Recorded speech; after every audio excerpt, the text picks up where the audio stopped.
Well, does spring bring out the tragedies, or does something else happen? There's another one, another deadly tragedy in America. This time, a massive explosion at a fertilizer plant near Waco, Texas. The blast was so powerful it flattened buildings and homes in every direction. Several people are dead and more than 180 are injured. Here's Charlene Israel. The explosion sent flames shooting into the sky. And burning embers, shrapnel, and debris raining down on unsuspecting residents. The blast could be heard and felt dozens of miles away. So strong it registered as an earthquake. There's a giant force of pressure just pushing me back.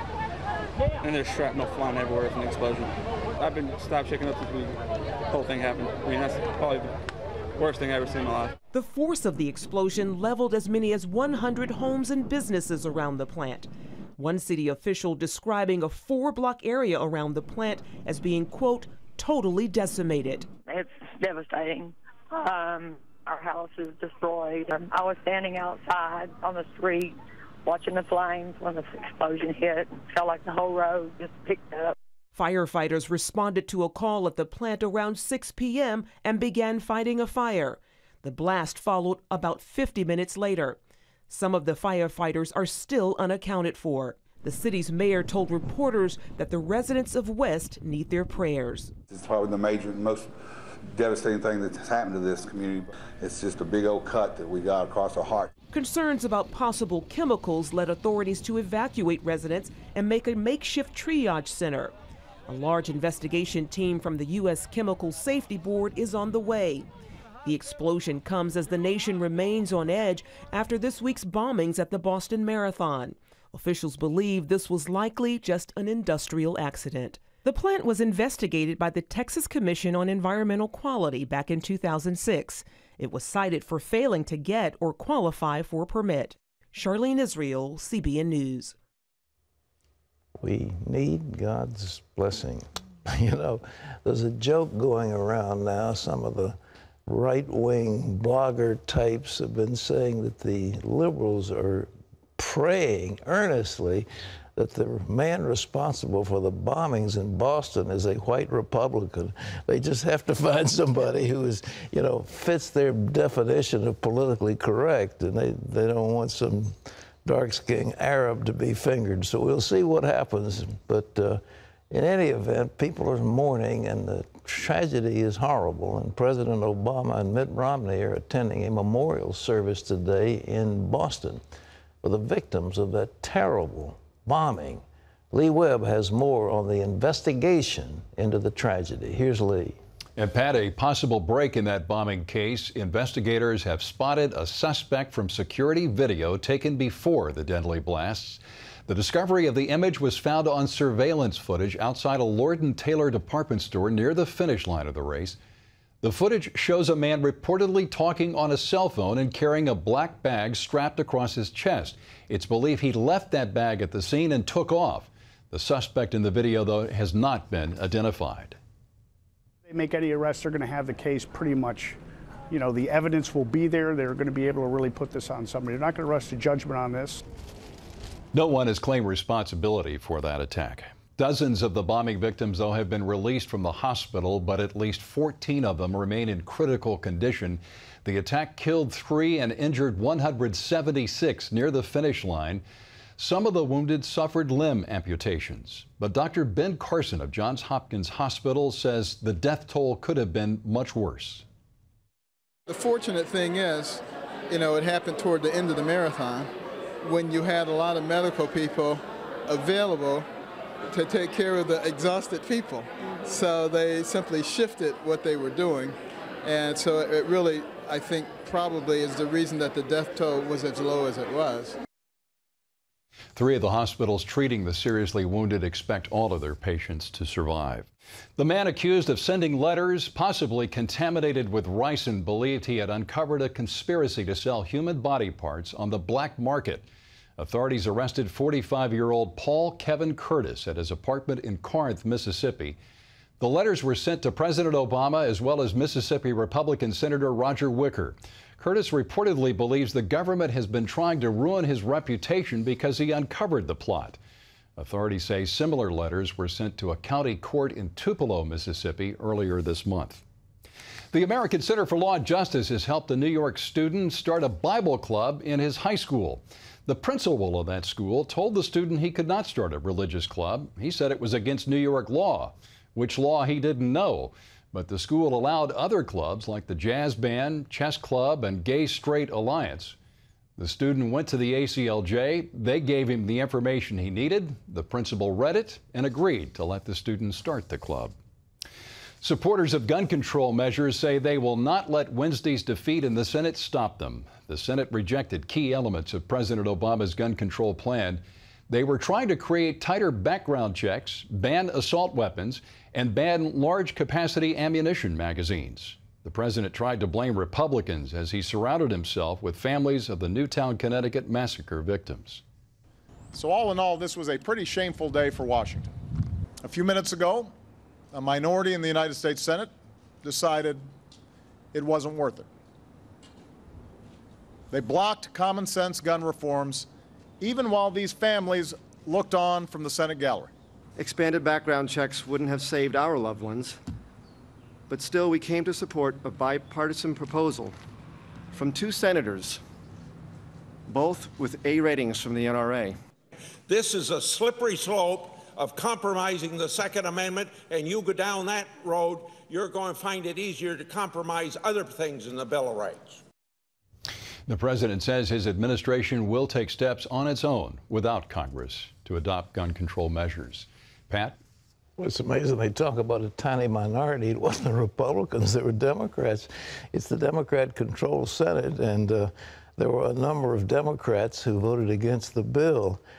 You know, he just marveled the fact that so many people are out of work. We've got financial crises. We've got the international crises looming over in Korea and in the Middle East and Syria and so forth. And they're spending weeks and weeks and weeks and weeks talking about the number of bullets in a magazine clip and an automatic rifle. I mean, it's just crazy. And he lost, but you know, the loss is amazing. A majority of the people voted for the bill, so it was 55, but they didn't have 60, and everything now has got to be filibuster-proof. So the Senate has been changed from a majority institution to an institution that has to have a filibuster-proof majority to get anything done. And I think that's a big mistake, regardless of what the bill is. Lee? Pat, a senior Democratic senator who helped write President Obama's health care overhaul now says it's a disaster in the making. Finance Committee Chairman Max Baucus of Montana criticized the plan during a budget hearing Wednesday on Capitol Hill. He said, "I just see a huge train wreck coming down." Baucus grilled Health and Human Services Secretary Kathleen Sebelius. He said he's very concerned that the new health insurance marketplaces for consumers and small businesses will not be ready on time in every state. Sebelius said the marketplaces are on track. She also blamed Republicans for hampering progress by denying funds for Obamacare. Baucus, though, expects a tough re-election campaign next year, Pat. His approval ratings nosedived in a state where they do not like Obamacare. Well, you know, Max Baucus is a pretty good guy, and he's a conservative Democrat and a voice of reason on the Budget Committee. And we'd hate to see him go, but it looks like politics being what it is, he'll maybe be voted down, even though the people in his district probably agree with a lot of the things he agrees to. But I say his district is state because he's a state official. But, you know, it's this hideous bill. Nobody had read it. The Congress had not read it. They hadn't analyzed what it said. There are provisions in there that are just outrageous. It sets up an enormous bureaucracy. It involves taxing people. It involves taxing medical devices. It's a nightmare of massive proportions. And Obama was so intent he had to have his victory on health care, so he's got it now. The nation is going to have to pay the price, and then little by little by little, they're chipping away at this monstrosity that's been put there. So I congratulate Max Baucus for being courageous. Lee? Well, today is Tax Freedom Day. It takes until today for Americans to earn enough money to pay their taxes for the year. It's later than last year, and Jennifer Wishon reports the reason is clear. Americans will pay more in taxes this year than they will on food, housing, and clothing. According to the Tax Foundation, Americans will spend more than 29% of their incomes on the various taxes they'll pay in 2013. So we're paying more in taxes, we're spending more. This is not the direction we're supposed to be going. This is not what the founders intended or envisioned. We are not getting our money's worth. This year, Americans will pay more than $2.75 trillion just in federal taxes. But the Tax Foundation points out that even that's not enough to pay for all of Washington's spending. It would cost an additional $833 billion in taxes to cover the federal deficit. Americans will also pay nearly $1.5 trillion in state taxes. It all adds up to a total of $422 trillion. And some political leaders say that's not enough. The Washington myth is, let's find another revenue stream. No, stop spending. So we can roll back a whole lot in Washington. If we went back to pre-Obama era levels, that's $2.7 trillion. That's an awful lot of money. By the way, that's also what we're collecting in taxes this year, which means the entire federal debt would go away, and that would square everybody. So we could start with that. More than 3.5 months into the year, Americans can finally start keeping the money they earn. Tax Freedom Day comes 5 days later than last year. That's because Washington has added still more taxes. They include the fiscal cliff deal, which raised income taxes and payroll taxes, Obamacare, which raised investment taxes and enacted a medical excise tax. And don't think it's going to get any better, because many analysts believe still higher taxes are in your future, even though most Americans don't think Washington needs any more tax money. So expect Tax Freedom Day to come later and later in the years ahead. Jennifer Wishon, CBN News, Washington. Well, Pat, here's hoping Tax Freedom Day falls on, say, January 31st. What do you think? In your dreams, old buddy, in your dreams. But you know, Lee, the problem is that there are too many constituencies. There are conservative constituencies for certain things.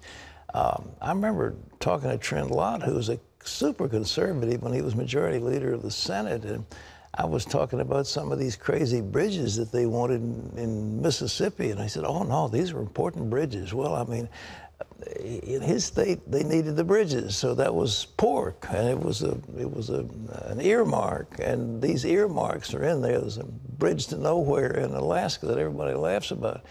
But these guys want their own pet projects, and there's a constituency for everything, every foolish spending that's out there. Whether it's in examining the sex life of guppies over in China or whatever they do. I mean, it's crazy some of the things they think about. But some scientist somewhere will say, well, oh, we just have to have that. Well, everybody has to have something, and somebody has got to say no. And we don't have anybody in Washington that's now appropriately saying no to this monstrosity. It just continues to grow. So maybe it's got to all collapse before they'll say no and mean it. Republicans are again criticizing one of President Obama's cabinet nominees. In a new report, GOP lawmakers accuse Labor Secretary nominee Thomas Perez of misusing power during his time as head of the Justice Department's Civil Rights Division. They cite a case last year when Perez persuaded the city of St. Paul, Minnesota, to withdraw a housing discrimination case before it could be heard by the Supreme Court. More evidence that Iran has been ramping up its nuclear capabilities in the past 3 months.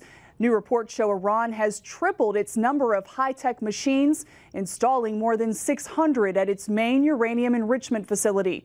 Diplomats say the machines are not yet producing enriched uranium, but they fear they could be used in a nuclear weapons program.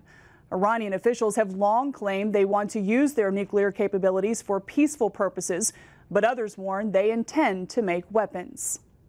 You can always get the latest from CBN News by going to our website at cbnnews.com.